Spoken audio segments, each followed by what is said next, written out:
ॐ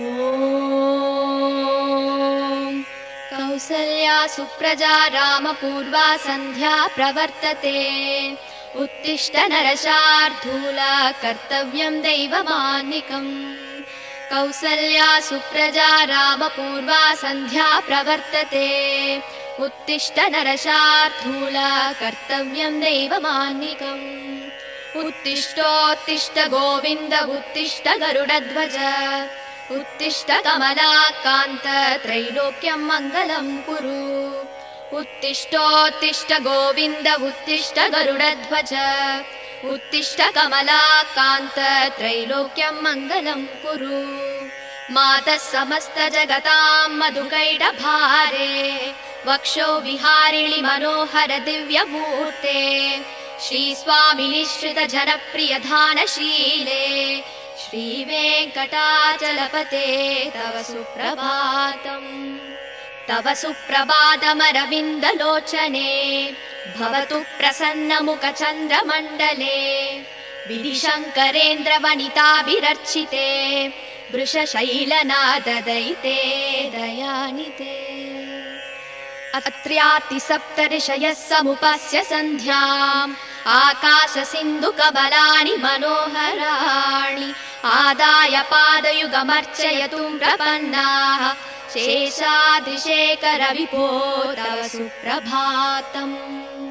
पञ्चाननाब्ज भव षण्मुखवासवाद्याः त्रैविक्रमादिसरितं विभुतास्तुवन्ति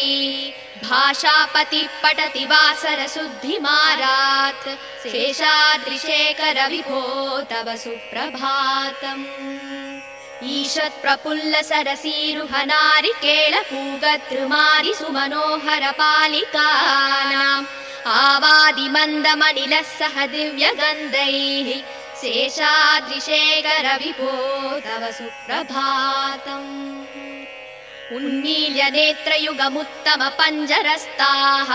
पात्रावशिष्ट कदली फलपायसानि भूत्वा सलीलमतकेलि सुखा पठन्ति शेषाद्रिशेखर विभो तव सुप्रभातम् तन्त्री प्रकर्ष मधुरस्वनया विपञ्च्या गायत्यनन्त सरितं तव नारतोऽपि भाषा समक्रम सकृत्करसाररम्यम् शेषाद्रिशेखर विभो तव सुप्रभातम् भृङ्गावली समकरन्तरसानुवित्त जङ्गारगीतरिणदै सह सेवनाय निर्याद्युपान्त सरसी कमलोदरेभ्यः शेषाद्रिशेखर विभो तव सुप्रभातम् योषा गणेन वरदध्नि विमध्यमाने गोशालयेषु दधिमन्दगतीव्रघोषाः रोषा कलिं विदधते ककुपस्स कुम्भाः शेषाद्रिशेखर विभो तव सुप्रभातम् पद्मे समित्र सदपत्र गदारिवर्गाः हर्तुं श्रियं कुवलयस्य निजाङ्गलक्ष्म्या भेरी निनादमिव बिभ्रति तीव्रनादम् शेषाद्रिशेखर विभो तव सुप्रभातम् श्रीमन्नभीष्टवरदाखिल लोकबन्धो श्री श्रीनिवास जगदेकदयैक सिन्धो श्रीदेवता गृहभुजाङ्कर दिव्यमूर्ते श्रीवेङ्कटाचलपते तव सुप्रभातम् श्रीस्वामि पुष्करिणि काप्लव निर्मलाङ्गा श्रेयोधिनो हर विरिञ्चि सनन्दनाद्याः द्वारे वसन्ति वरवेत्र हतोत्तमाङ्गाः श्रीवेङ्कटाचलपते तव सुप्रभातम्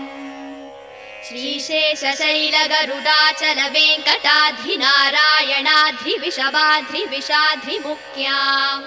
आख्यां त्वदीय वसते रनि संवदन्ति श्रीवेङ्कटाचलपते तव सुप्रभातम्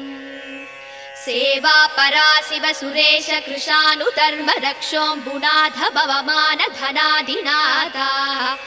भक्ताञ्जलि प्रविलसन् निज शीर्षदेशाः श्रीवेङ्कटाचलपते तव सुप्रभातम्। दाटीसु देविह गराज मृगाधिराज नागाधिराज गजराज हयाधिराजाः स्वस्वाधिकारमहिमादिकमर्दयन्ते श्रीवेङ्कटाचलपते तव सुप्रभातम्। सूर्येन्दुभौमबुधवाक्पदी काव्यसौरी स्वर्भानुकेरुद्विषत्परिषत्प्रदानाः वद्वासदासचरमावदिदासदासाः श्रीवेङ्कटाचलपते तव सुप्रभातम्। द्वत्पादधूलिपरितस्फुरितोत्तमाङ्गाः स्वर्गापवर्गनिरपेक्ष निजाङ्गराङ्गाः कल्पाकमाललनयाकुलतां लभन्ते श्रीवेङ्कटाचलपते तव सुप्रभातम्। त्वद्गोपुराकृशिखराणि निरीक्षमाणाः स्वर्गापवर्गपदवीं परमां श्रयन्तः मर्त्या मनुष्यभुवने मदिमाश्रयन्ते श्रीवेङ्कटाचलपते तव सुप्रभातम्। श्रीभूमिनायक दयादिगुणामृताप्ते देवादिदेव जगदेक शरण्यमूर्ते श्रीमन्दनन्द गरुडाधिभिरार्चिताङ्ग्रे श्रीवेङ्कटाचलपते तव सुप्रभातम्। श्रीपद्मनाभ पुरुषोत्तम वासुदेव वैकुण्ठ माधव जनार्दन चक्रपाणि श्रीवत्स सिंह शरणागत पारिजात श्रीवेङ्कटाचलपते तव सुप्रभातम्। कन्दर्पदर्पहर सुन्दर दिव्यमूर्ते कान्ताकुचाम्बुरुह गुड्मललोल दृष्टे कल्याण निर्मल गुणाकर दिव्यकीर्ते श्रीवेङ्कटाचलपते तव सुप्रभातम्। मीनाकृते कमलकोल नृसिंहवर्णिन् स्वामिन् परस्पत तपोधन रामचन्द्र शेषांस राम यदुनन्दन कल्किरूप श्रीवेङ्कटाचलपते तव सुप्रभातम्। एलालवङ्गघटसार सुकन्ति तीर्थम् दिव्यं वियत्सरिति हेम घटेषु पूर्णम् धृत्वाद्य वैदिकसिकामणयः प्रहृष्टाः दिष्टन्ति वेङ्कटपते तव सुप्रभातम्। भास्वानुदे दिवि कचानि सरोरुहाणि सम्पूरयन्ति निनदैककुपो विहङ्गाः श्रीवैष्णवा सततमर्तितमङ्गलास्ते तामाश्रयन्ति तव वेङ्कट सुप्रभातम्। ब्रह्मादयः सुरवराः समहर्षयस्ते सन्तः सनन्दन मुखास्तव योगिवर्ग्याः तामान्तिके तव हि मङ्गलवस्तु हस्ताः श्रीवेङ्कटाचलपते तव सुप्रभातम्। लक्ष्मीनिवास निरवद्य गुणैक सिन्धो संसार सागर समुत्तरणैक सेतो वेदान्त वेद्य निज वैभव भक्त भोग्य श्रीवेङ्कटाचलपते तव सुप्रभातम्। इत्थं वृषाचलपतेरिह सुप्रभातम्। ये मानवा प्रतिदिनं पठितुं प्रवृत्ताः तेषां प्रभात समये स्मृतिरङ्गभाजा प्रज्ञां प्ररार्थ सुलभां परमां प्रसूते।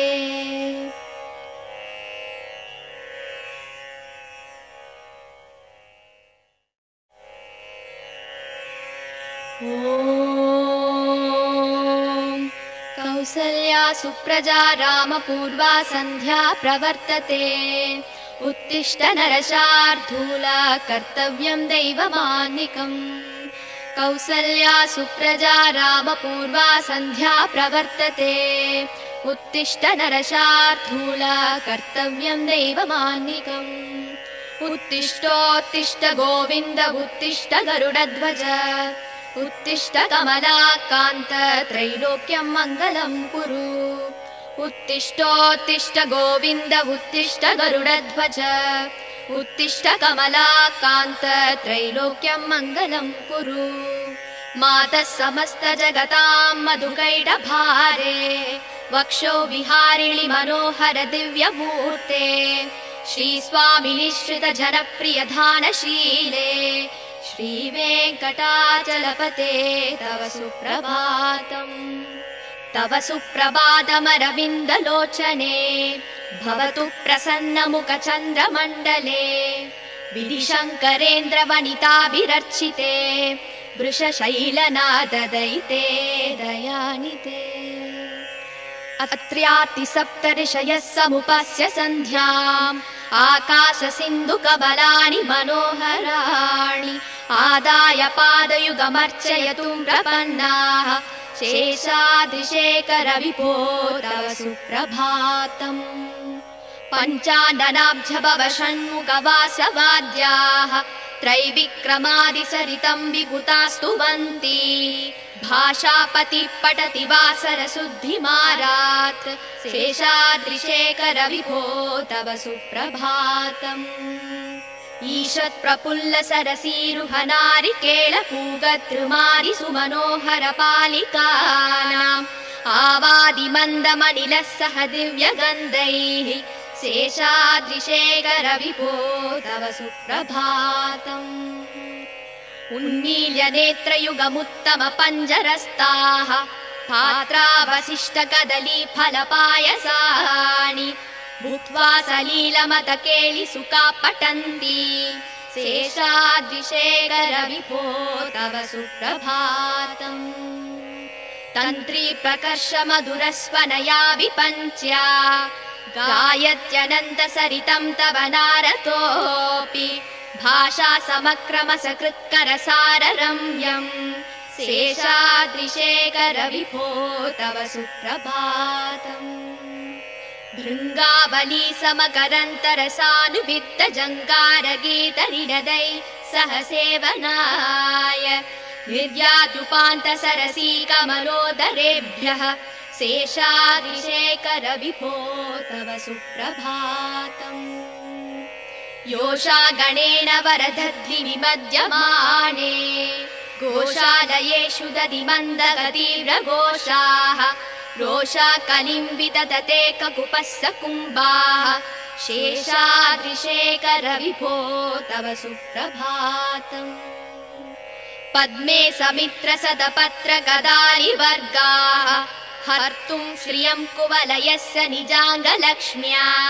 भेरी निनादमिव बिभ्रति तीव्रनादम्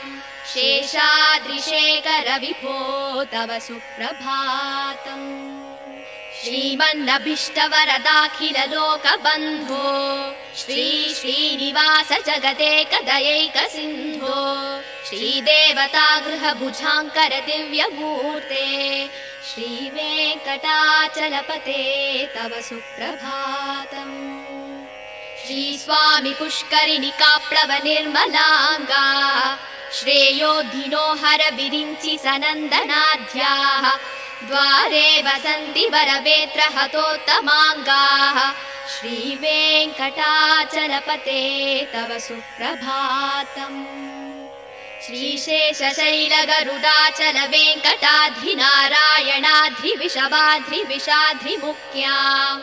आख्यां त्वदीय वसते रनिसंवदन्ति श्रीवेङ्कटाचलपते तव सुप्रभातम् सेवा परा शिव सुरेश कृशानुधर्म रक्षोऽम्बुनाथ भवमान धनाधिनाथाः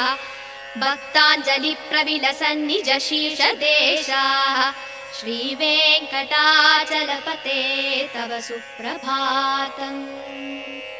दाटीसुदेविह गराज मृगाधिराज नागाधिराज गजराज हयाधिराजाः स्वस्वाधिकारमहिमादिकमर्दयन्ते श्रीवेङ्कटाचलपते तव सुप्रभातम् सूर्येन्दुभौमबुधवाक्पदि काव्यसौरी स्वर्भानुकेतुर्विशत्परिषत्प्रदानाः वद्वासदास चरमावधिदासदासाः श्रीवेङ्कटाचलपते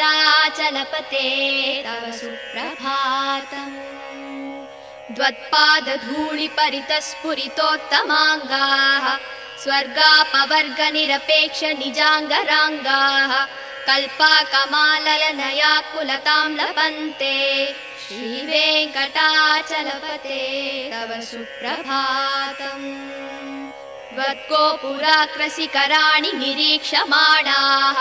स्वर्गापवर्गपदवीं परमां श्रयन्तः मर्त्या मनुष्यभुवने मदिमाश्रयन्ते श्रीवेङ्कटाचलपते तव सुप्रभातम् श्रीभूमिनायक दयादिगुणामृताप्ते देवादिदेव जगदेक शरण्यभूते श्रीमन्दनन्द गरुडाधिभिरार्चिताङ्ग्रे श्रीवेङ्कटाचलपते तव सुप्रभातम् श्रीपद्मनाभ पुरुषोत्तम वासुदेव वैकुण्ठ माधव जनार्दन चक्रपाणि श्रीवत्स सिंह शरणागत पारिजात श्रीवेङ्कटाचलपते तव सुप्रभातम् कन्दर्पदर्पहर सुन्दर दिव्यमूर्ते कान्ताकुचाम्बुरुह गुड्मललोल दृष्टे कल्याण निर्मल गुणाकर दिव्य कीर्ते श्रीवेङ्कटाचलपते तव सुप्रभातम् मीनाकृते कमलकोल नृसिंहवर्णिन् स्वामिन् परस्पत तपोधन रामचन्द्र शेषांस राम यदुनन्दन कल्किरूप श्रीवेङ्कटाचलपते तव सुप्रभातम् एलालवङ्गघनसार सुकन्ति तीर्थम् दिव्यं वियत्सरिति हेम घटेषु पूर्णम् धृत्वाद्य वैदिकसिकामणय प्रहृष्टाः दिष्टन्ति वेङ्कटपते तव सुप्रभातम् भास्वानुदे दिवि कचानि सरोरुहाणि सम्पूरयन्ति निनदैककुपो विहङ्गाः श्रीवैष्णवा सततमर्तितमङ्गलास्ते तामाश्रयन्ति तव वेङ्कट सुप्रभातम् ब्रह्मादयः सुरवराः समहर्ष्ययस्ते सन्तः सनन्दन मुखास्तव योगिवर्ग्याः तामान्तिके तव हि मङ्गलवस्तु हस्ताः श्रीवेङ्कटाचलपते तव सुप्रभातम् लक्ष्मीनिवास निरवद्य गुणैक सिन्धो संसार सागर समुत्तरणैक सेतो वेदान्त वेद्य निज वैभव भक्त भोग्य श्रीवेङ्कटाचलपते तव सुप्रभातम् इत्थं वृषाचलपतेरिह सुप्रभातम् ये मानवा प्रतिदिनं पठितुं प्रवृत्ताः तेषां प्रभात समये स्मृतिरङ्गभाजा प्रज्ञां प्ररार्थ सुलभां परमां प्रसूते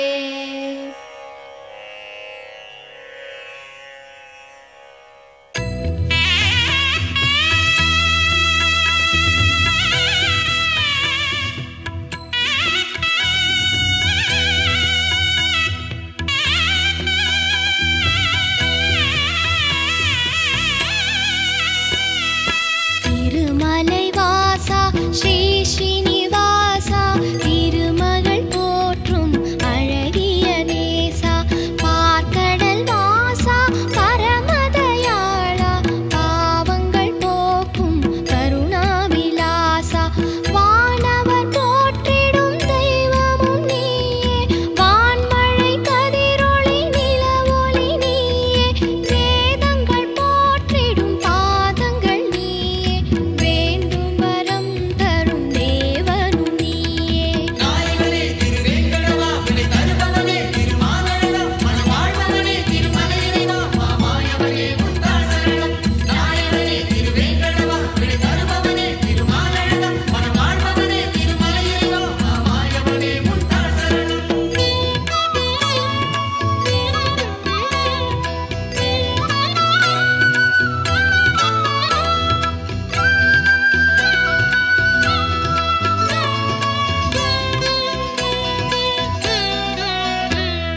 வீற்றிடும் ஸ்ரீ சக்கரம் நாளும் கலியுகம் காத்திட வடிவெடுத்தாயே கருணையாய் அருளினை தினம் இறைத்தாயே காண்பவர் மகிழ்ந்திட வடிவெடுத்தாயே காலமெல்லாம் மண்ணை காத்து நின்றாயே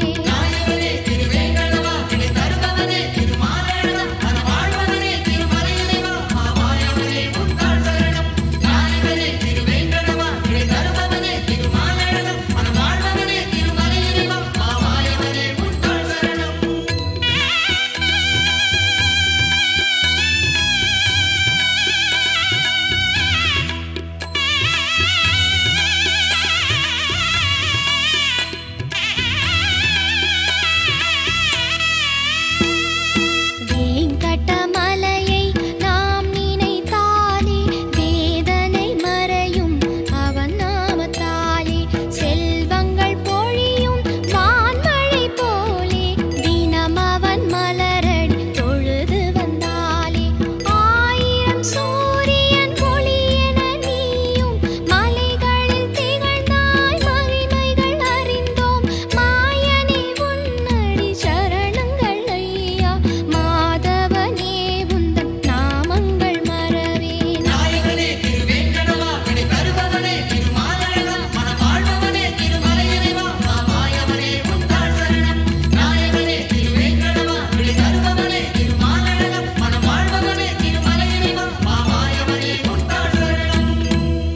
திருமலை வாசா ஸ்ரீ ஸ்ரீனிவாசா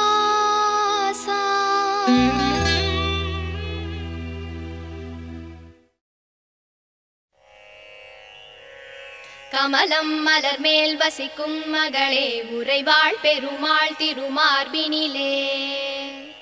திகழும் நல் குங்குமம் மேனியனே விஜயீ பவ வெங்கட சைலபதே கமலம் மலர் மேல் வசிக்கும் மகளே உறைவாள் பெருமாள் திருமார்பினிலே திகழும் நல் குங்குமம் மேனியனே விஜயீ பவ வெங்கட சைலபதே கமலம் இதற்போல் நல் கண்ணுடையான் கடல் மேல் உரை பஞ்சனை கொண்டவனே நலங்கள் தரும் செல்வம் எல்லாம் தருவாய் திருவேங்கடனே என்னை காத்தருள்வாய் எழில் பிரம்மனுடன் சிவன் ஆறுமுகன் எனும் தெய்வம் எல்லாம் உன்னை போற்றிடுவார் இறைவா தலைவா திருவேங்கடவா ரிஷசைலபதே என்னை காத்தருள்வாய் என்னை தீண்டிடும் வல்வினை தீவினைகள் பல நூறு தவறுகளின் துயர் நிலைகள் யாவும் தீண்டிட உன்னை நாடுகிறேன் தயவை தந்தென்னை காத்தருள்வாய் உயர் வேங்கட மாமலை மீதினிலே வரம் யாவும் தருகின்ற வள்ளலும் நீ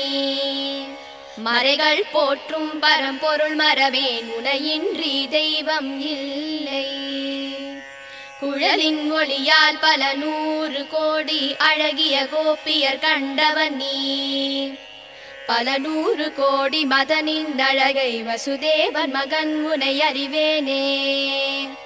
ரகுகுல திலகாத சரதன் மகனே விலையேந்திய வீரனின் ரகுநாயகன் ராமா என்னும் பெயரால் என்னை காத்தருள் செய்யும் கருணை கடலே பூதேவியின் மகளாம் சீதையினை பூங்கரந்தனை பிடித்த நாயகனே தென் இலங்கை நரக்கனை மாய்த்தவனே உன் மலர் எனும் திருவடி சரணமையா நல்வீரமும் முகமும் நல்குணமும் இரு தோளழகும் தினம் கொண்டவனே ரகுகுல தெய்வம் உன்னை அன்றி எந்தன் மனதினில் இனி ஒரு தெய்வமில்லை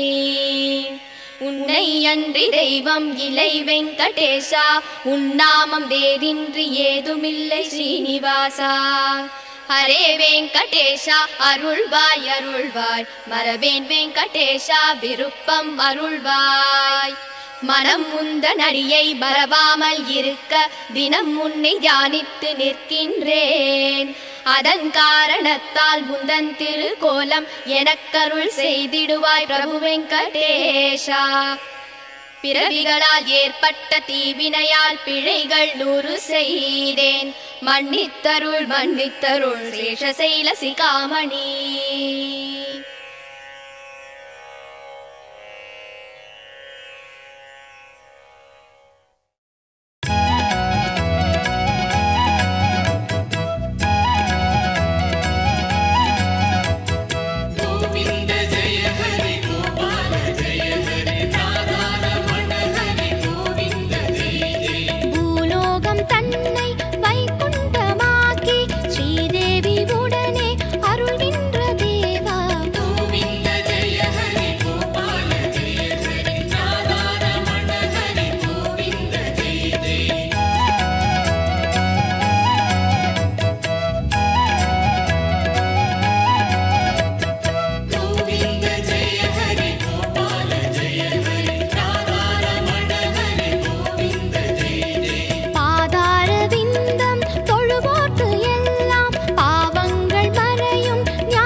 குறை நீக்கும்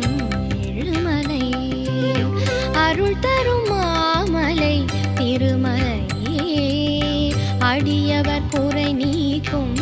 ஏழுமலை,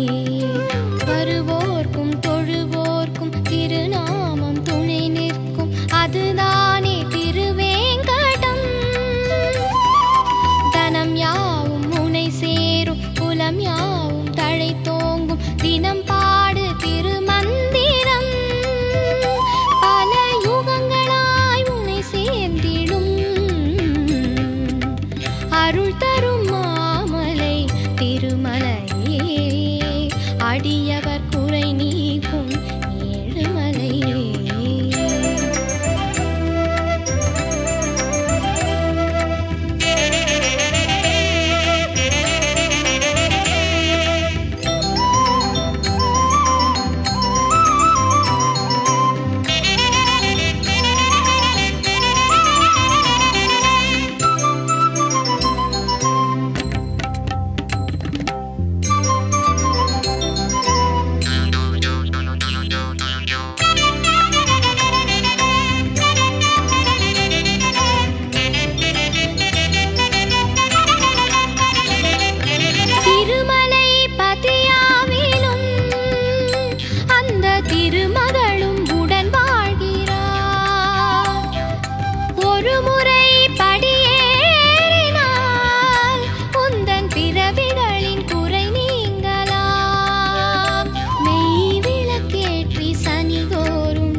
அருள் தரும் மாமலை திருமலையே,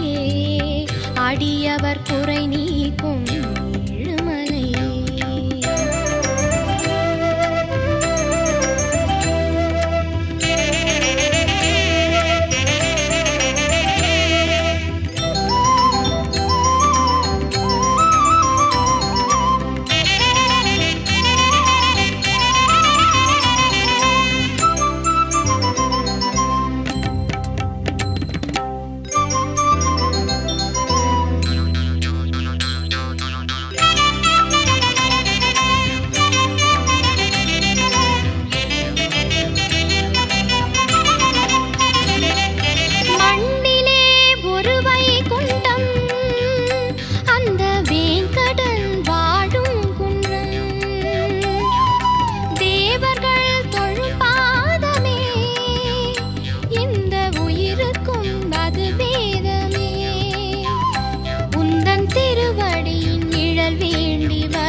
அடியவர் குறை நீக்கும் ஏழுமலை, அருள் தரும் மாமலை திருமலையே, அடியவர் குறை நீக்கும் ஏழுமலை, வருவோர்க்கும் தொழுவோர்க்கும் திருநாமம் துணை நிற்கும் அதுதானே திருவேங்கடம், தனம் யாவும் புனை சேரும் குலம் யாவும் தழை தோங்கும் தினம் பாடு திருமந்திரம், பல யுகங்களாய் உன்னை சேர்ந்திடும் அருள் தரும் மாமலை திருமலையே, அடியவர் குறை நீக்கும் ஏழுமலையே.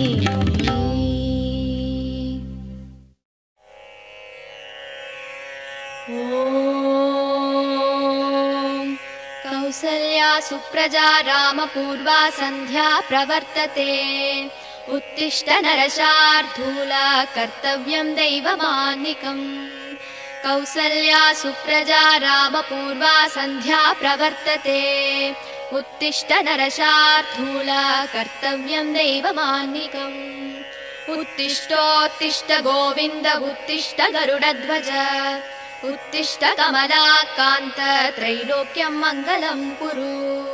उत्तिष्ठोत्तिष्ठ गोविन्द उत्तिष्ठ गरुडध्वज उत्तिष्ठ कमलाकान्त त्रैलोक्यं मङ्गलं कुरु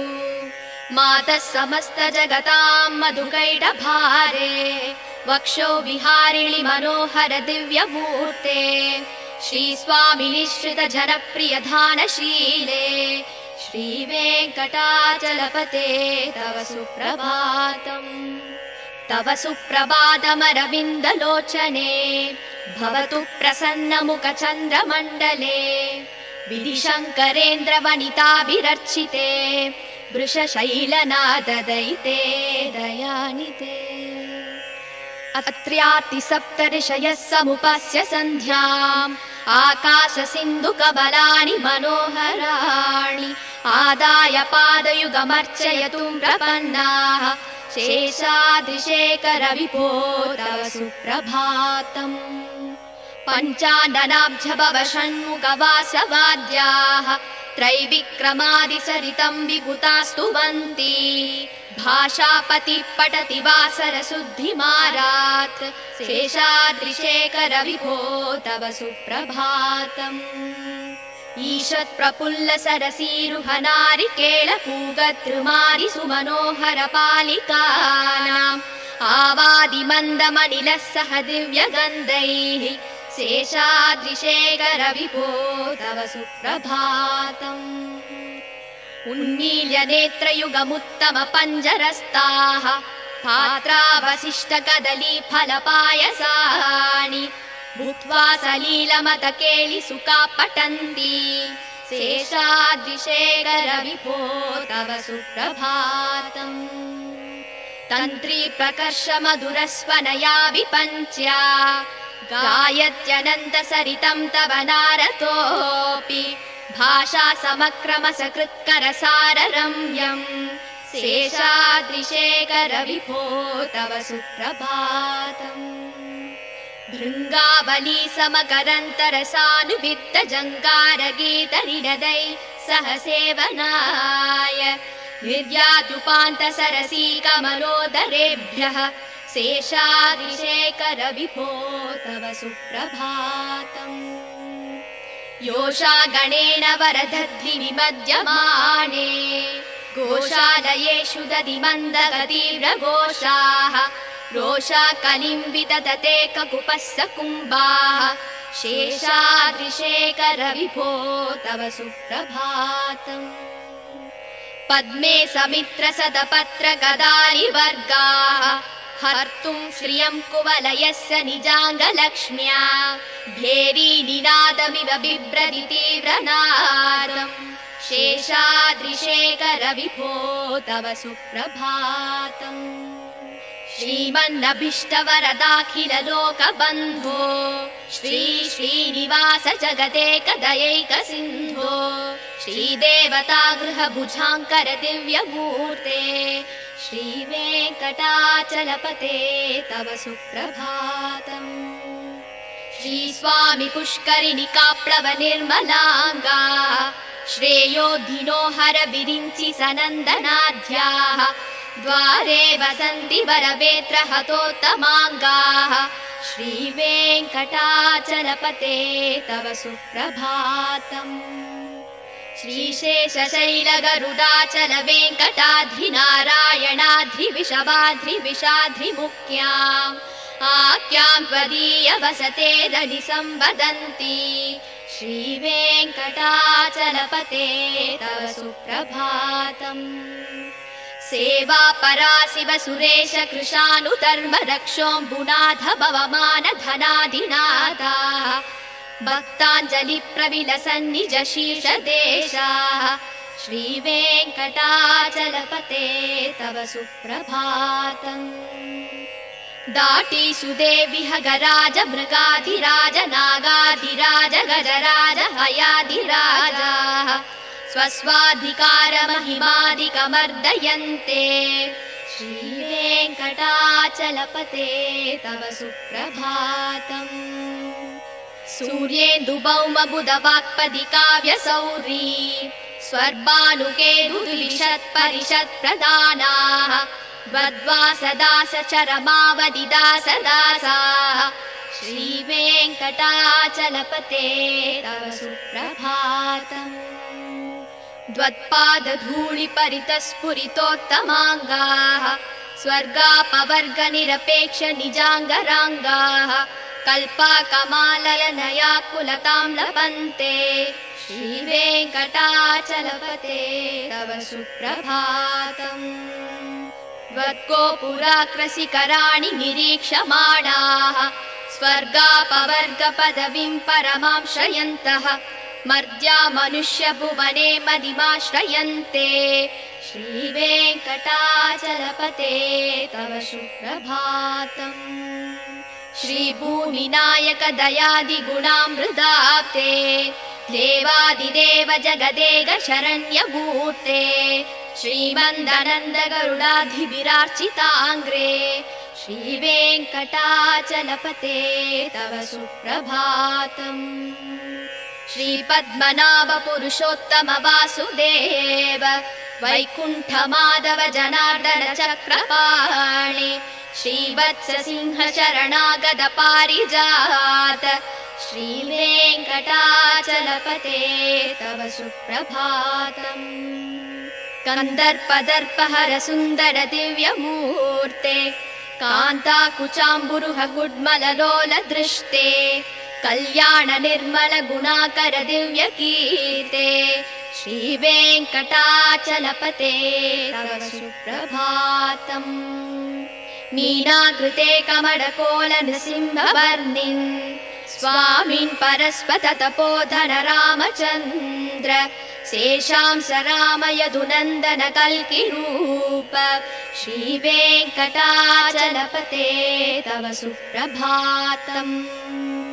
एलालवङ्गघनसार सुकन्ति तीर्थम् दिव्यं वियत्सरिति हेम घटेषु पूर्णम् धृत्वाद्य वैदिकसिकामणयः प्रहृष्टाः दिष्टन्ति वेङ्कटपते तव सुप्रभातम् भास्वानुदे दिवि गचानि सरोरुहाणि सम्पूरयन्ति निनदैककुपो विहङ्गाः श्रीवैष्णवा सततमर्तितमङ्गलास्ते तामाश्रयन्ति तव वेङ्कट सुप्रभातम् ब्रह्मादयः सुरवराः समहर्षयस्ते सन्तः सनन्दन मुखास्तव योगिवर्ग्याः तामान्तिके तव हि मङ्गलवस्तु हस्ताः श्रीवेङ्कटाचलपते तव सुप्रभातम् लक्ष्मीनिवास निरवद्य गुणैक सिन्धो संसार सागर समुत्तरणैक सेतो वेदान्त वेद्य निज वैभव भक्त भोग्य श्रीवेङ्कटाचलपते तव सुप्रभातम् इत्थं वृषाचलपतेरिह सुप्रभातम् ये मानवा प्रतिदिनं पठितुं प्रवृत्ताः तेषां प्रभातसमये स्मृतिरङ्गभाजा प्रज्ञां प्ररार्थ सुलभां परमां प्रसूते।